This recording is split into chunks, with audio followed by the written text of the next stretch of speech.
సుమన్ టీవీలో మీ business promotions కోసం ఈ కింది నెంబర్ను సంప్రదించగలరు.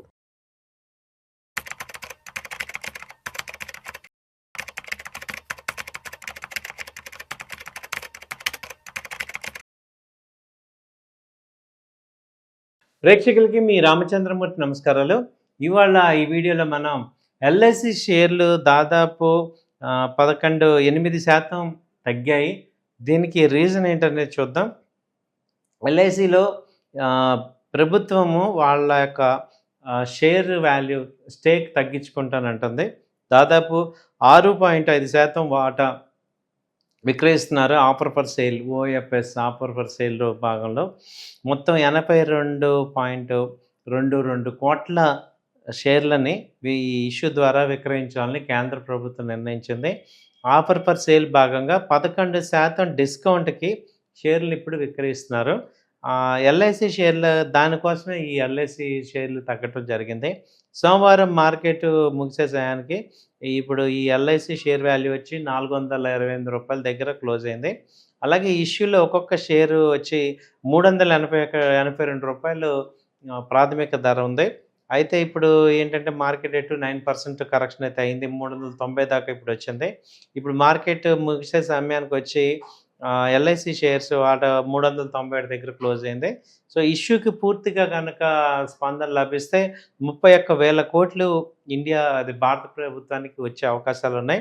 ఈ రీటైల్ క్లయింట్స్ కానీ తర్వాత ఈ రీటైల్ మదుపరులందరూ కూడా ఈ ఆఫర్ ఫర్ సేల్లో పార్టిసిపేట్ చేయొచ్చు అని ఎల్ఐసి చెప్తుంది. సో జనరల్గా ఏంటంటే ఇప్పుడు బడ్జెట్లో ఇలాంటివి ఎప్పుడు జరుగుతుంటాయి, ఎందుకు ఈ గవర్నమెంట్ విత్డ్రా చేసుకుంటుంది అని చూస్తే, ఎప్పుడైతే బడ్జెట్లో కనుక ఓవర్ హెడ్స్ ఎక్కువ వచ్చేటప్పుడు వీళ్ళు ప్రజల మీద పన్నేయకుండా వేరే మార్గాలు ప్రత్యామ్నాయ మార్గాల ద్వారా ప్రభుత్వానికి ఆదాయం తెచ్చుకోవాలి అనే పాయింట్లో భాగంగా ఇలా విక్రయం చేస్తూ జరుగుతుంది. సో నవరత్న కంపెనీస్ ఇప్పుడు గవర్నమెంట్ చేతిలో నవరత్న కంపెనీస్ అని ప్రభుత్వ రంగ కంపెనీలు ఉన్నాయి. వాటిలో లిస్ట్ అయిన కంపెనీలు చాలా ఉన్నాయి. వీటి వల్ల ఏమవుతుంది అంటే కొంత మార్కెట్లో గవర్నమెంట్కి డబ్బులు కావాలి, వెసులుబాటు కావాల్సి వచ్చినప్పుడు ఈ ఆఫర్ ఫర్ షేర్ ప్రక్రియ ద్వారా ఈ యొక్క షేర్స్ని విక్రయించడం ద్వారా వాళ్ళు కొంత అమౌంట్ క్యాష్ చేసుకుంటారు. దీనివల్ల ఏంటంటే అడ్వాంటేజ్, ఇప్పుడు షేర్ వాల్యూ తగ్గుతుంది కానీ గవర్నమెంట్కి ఏంటంటే ఇక అప్పు సమస్య ఉండదు. అలాగే వడ్డీలు తీసుకోవాల్సిన బాధ ఉండదు. వడ్డీకి తీసుకొని ఇబ్బంది పడే బాధ ఉండదు. రెండోది ఏంటంటే ఇంకా ఇంటర్నల్ అడ్జస్ట్మెంట్ అనేది జరుగుతుంది. ఇప్పుడు ఎందుకు ఇలాంటి సిచ్యుయేషన్లు వస్తున్నాయని చూస్తే, ఇప్పుడు రీసెంట్గా క్రూడ్ ఆయిల్ బాగా పెరగడం వల్ల, మార్కెట్లో క్రూడ్ ఆయిల్ రేట్లు బాగా పెరగడం వల్ల ఏం జరుగుతుంది, మార్కెట్ అంతా కూడా ఒక రకమైన స్తబ్దుగా అయిపోయి బ్యాలెన్స్ ఆఫ్ పేమెంట్స్ విపరీతంగా పే చేయాల్సిన పరిస్థితిలోకి వచ్చింది.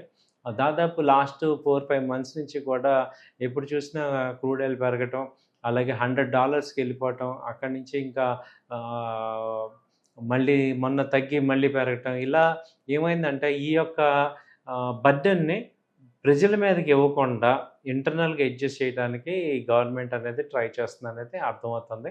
కాబట్టి ఇలా దీన్ని ఆఫర్ ఫర్ సేల్ లాగా, అలాగే ఎల్ఐసి కంపెనీ చూసుకుంటే అది ఎప్పుడు కూడా ఎల్ఐసి అనేది పాజిటివ్ బ్యాలెన్స్ ఉన్న కంపెనీ, బ్యాలెన్స్ షీట్లో పాజిటివ్ ఉంది. అది ఎప్పుడు కూడా అన్ని కంపెనీస్లోనూ వాళ్ళు ఇన్వెస్ట్ చేస్తుంటారు. అన్ని షేర్స్ వాళ్ళు కొంటుంటారు. ఒక లీడింగ్ గెయింట్ కంపెనీ ఎల్ఐసి అనేది. సో అది ఎప్పటికంటే మంచి డివిడెండ్స్ ఇస్తుంటారు. Large cap company, growing company కాబట్టి దానిలో తీసుకునే అవకాశం ఉంటే చేసి ఇన్వెస్ట్ చేసుకోవచ్చు అండి. థ్యాంక్ యూ అండి. నమస్తే.